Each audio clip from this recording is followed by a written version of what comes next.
Namun, ada yang mengatakan kalau Walt Disney ini justru kerajaan iblis yang menyeramkan, tidak seindah atau semenyenangkan yang kita lihat. Yo geng, tekan tombol subscribe geng. Hey yo, what's good? Welcome back to Kamar Cherry.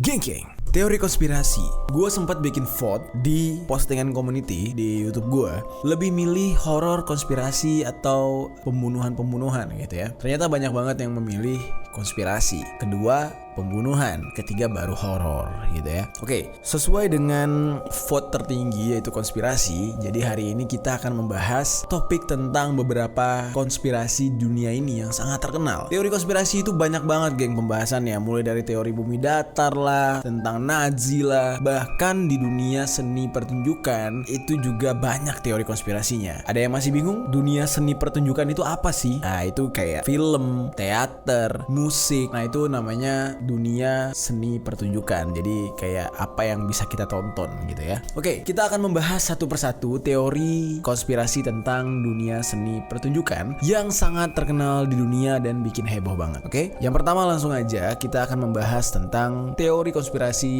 atas kematian atau pembunuhan dari Marilyn Monroe.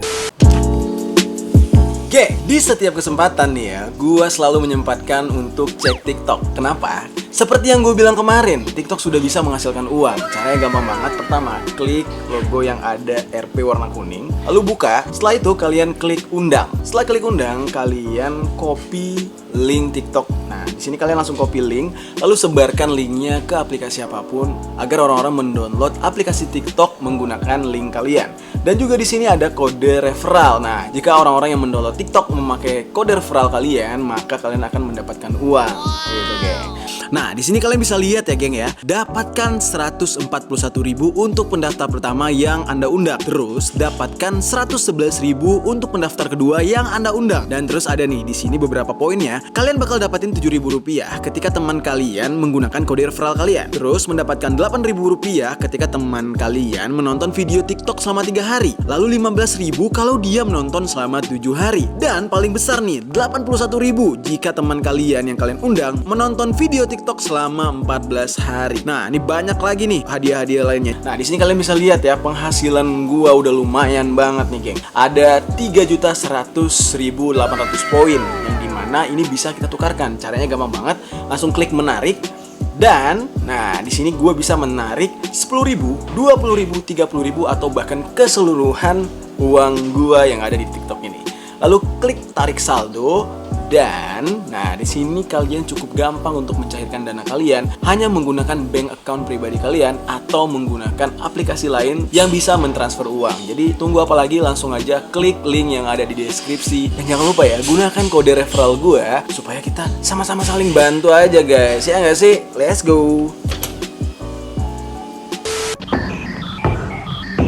Terdapat banyak teori konspirasi mengenai dunia selebriti yang mana mereka ini mati muda, geng. Nah, hal yang paling sangat dikenang oleh masyarakat atau khalayak ramai, terutama khalayak Amerika gitu ya, yaitu kematian Marilyn Monroe pada tahun 1962 dan Natalie Wood pada tahun 1981. Nah, kalau Marilyn Monroe ini diketahui dia mati karena bunuh diri, sementara Natalie Wood itu karena kecelakaan perahu, geng. Pada awalnya, kasus kematian dari Marilyn Monroe ini dianggap wajar ya oleh masyarakat khalayak ramai, di mana masyarakat beranggapan kalau ya mungkin dia ini sudah bermasalah. Udah gitu juga dia itu seorang aktris yang sudah tua gitu ya. Di saat itu dia sudah 36 tahun, bisa dikatakan mungkin masa kejayaannya mulai menurun gitu. Dan itu adalah sebuah hal yang sangat lumrah bagi seorang aktor dan aktris ketika mereka sudah tidak terkenal lagi, menjadi depresi dan melakukan bunuh diri. Namun, belakangan muncullah isu dan kecurigaan masyarakat luas yang mengatakan kematian dari Marilyn Monroe ini agak sedikit rancu atau agak sedikit tidak masuk akal, yang dimana dia dikatakan punya kaitan atau punya keterhubungan dengan keluarga mantan presiden Amerika Serikat yang mati dibunuh, yaitu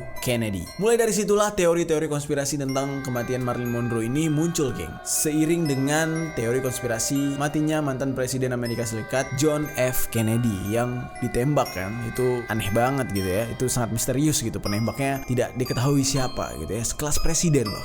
Mengutip dari laman Huffington Post ya, dikabarkan kalau sebenarnya Marilyn Monroe ini meninggalnya bukan bunuh diri, geng. Malah dia ini sebenarnya ditembak oleh orang suruhan dari Robert Kennedy agar Marilyn Monroe ini menutup mulut dan tidak berbicara banyak tentang Robert, John, bahkan sampai ke saudaranya yang lain yaitu Ted. Nah, makanya kematiannya ini agak sedikit janggal dan dianggap punya keterhubungan dengan pembunuh bayaran yang diutuskan oleh Robert Kennedy. Nah, jadi masyarakat tuh percaya kalau ini bukan murni bunuh diri, geng.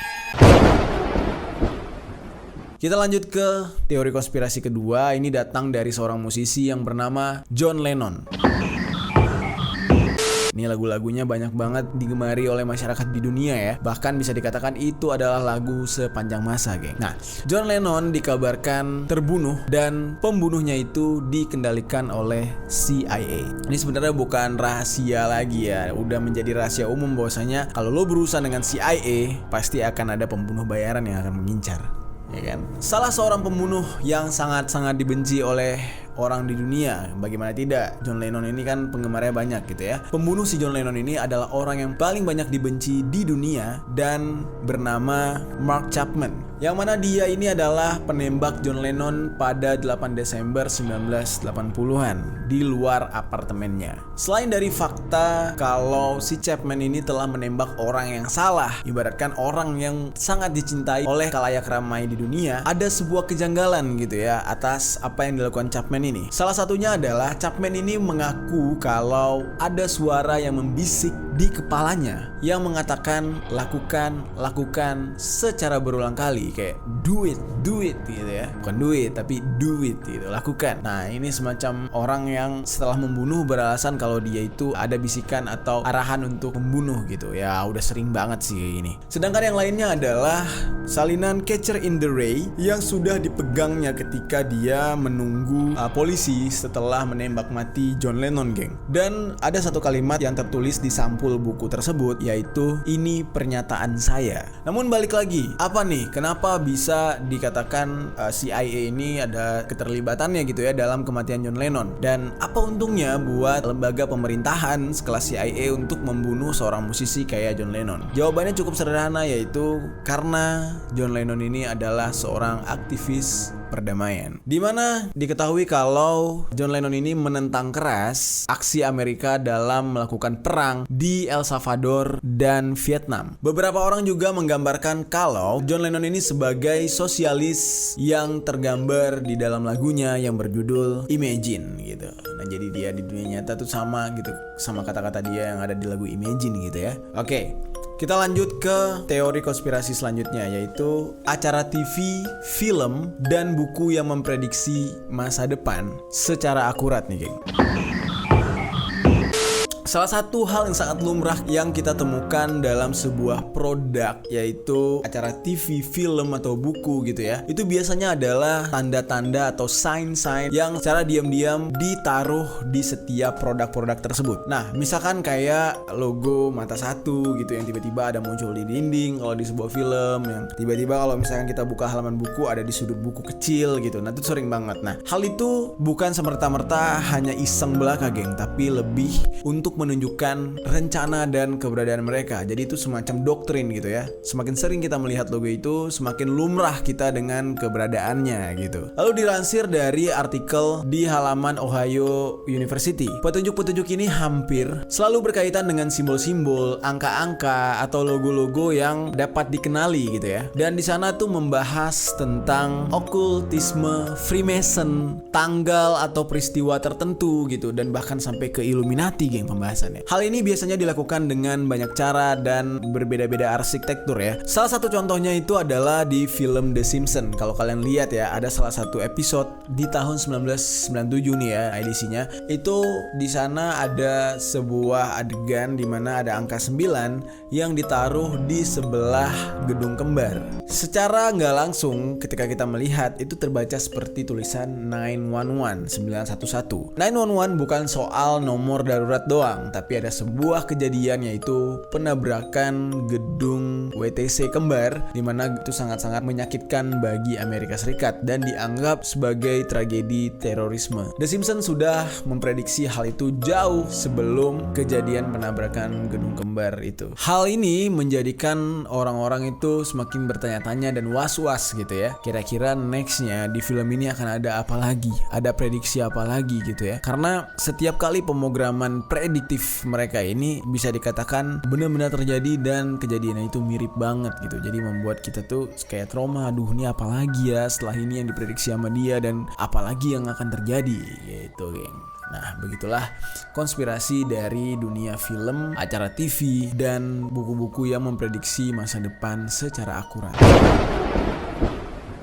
Teori konspirasi selanjutnya adalah tentang Walt Disney. Di mana di sini Walt Disney itu dikatakan adalah sebuah kerajaan iblis, geng. Aneh banget ya. Walt Disney itu kan kalau misalkan kita lihat ya, itu adalah sebuah hal yang menyenangkan gitu, apalagi buat anak-anak kecil kan. Mungkin buat kita orang dewasa juga itu berkesan juga, kita tumbuh besar bersama karya-karya mereka gitu ya. Namun ada yang mengatakan kalau Walt Disney ini justru kerajaan iblis yang menyeramkan, tidak seindah atau semenyenangkan yang kita lihat di TV-TV gitu ya. Teori ini sebenarnya nggak bisa disangkal, mengingat dimana Walt Disney ini adalah salah satu konglomerat hiburan tertua dan tersukses di Amerika Serikat, geng. Perusahaan ini didirikan pada tahun 1923 dan sampai saat sekarang ini sudah banyak anak perusahaan yang mereka miliki gitu, geng. Disney telah lama memiliki jaringan ABC dan semua jaringan afiliasinya, termasuk kayak ESPN gitu ya. Perusahaan ini kembali menjadi perbincangan di dalam surat kabar berita pada tahun 2009, di mana mereka mengakuisisi Marvel Entertainment seharga lebih dari 4 miliar US dollar atau setara dengan 63,7 triliun rupiah ya. Dan lalu pada tahun 2012 ketika mereka mengakuisisi Lucasfilm dengan biaya lebih dari 4 miliar US dollar. Dilansir dari halaman The Conspiracy Zone, dikatakan di sana perusahaan Walt Disney ini ingin menyedot semua isi dompet dari para orang-orang tua yang anaknya patuh dan menonton atau menunggu semua program-program Walt Disney. Jadi kabarnya seperti itu, geng. Nah, disitulah para orang-orang langsung saja mengatakan kalau memang Walt Disney ini memiliki sebuah rencana jahat terhadap masyarakat di dunia, geng. Nah, itu dia tadi 4 teori konspirasi yang sangat terkenal di dunia. Menurut kalian, geng, mana yang paling masuk akal atau paling menyeramkan dari teori-teori konspirasi yang tadi? Coba tinggalkan komentar di bawah.